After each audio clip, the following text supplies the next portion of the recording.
Je vais vous parler aujourd'hui de l'hypocrisie de l'égalité homme-femme en parlant de l'écart salaire moyen entre les hommes et les femmes. Alors déjà, je mets de côté tout le côté mesdames, à partir d'aujourd'hui, vous travaillez gratuitement et les hommes du coup sont payés parce que ce chiffre-là, ils le prennent sur du coup absolument tout le monde.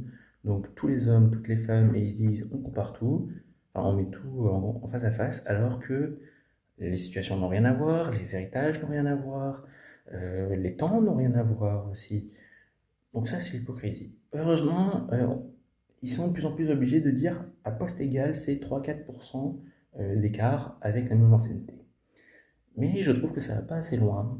Pourquoi? Parce que déjà les 3-4%, est-ce que c'est la première année de boulot? Est-ce que c'est la 10e année de boulot? Est-ce que c'est la 20e année de boulot?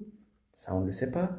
Euh, j'ai regardé vite fait sur ChatGPT, évidemment, les générations où il y a les plus gros écarts de salaire entre les hommes et les femmes, c'est génération X, génération des boomers. Je ne sais pas s'il y a encore des boomers qui travaillent, mais bref.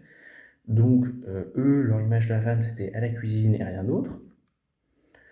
Quoi d'autre? Tout le mouvement girl boss aussi, du coup, qui se voulait pour les femmes, par des femmes, c'est retombé exactement dans les mêmes travers que les hommes.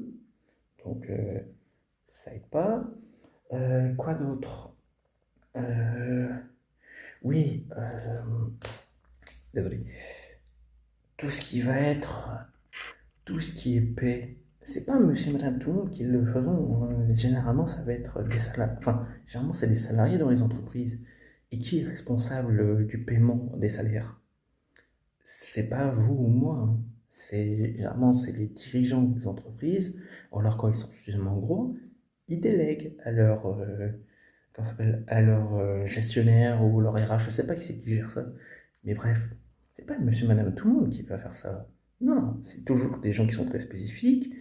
Au niveau des jeunes générations, euh, il y a de plus en plus de femmes aussi qui sont à la tête des entreprises. Donc, il faut arrêter de dire que on est tous responsables de la différence, de l'écart salaire homme-femme. On a tous un rôle, oui, je suis d'accord, mais de là à dire que l'égalité absolue entre les hommes et les femmes va être atteinte en 2167, je vous rappelle que c'est vous, les vieux, qui ne payez pas les femmes. Du coup, si on en croit les chiffres, hein. Il y a plus d'hommes vieux qui ont une entreprise, donc forcément, bah, après je sais pas au poste de PDG et de RH, mais c'est faut arrêter de nous dire que c'est notre faute. C'est complètement hypocrite en sachant que c'est pas nous qui faisons les payes. Donc voilà, c'est ça.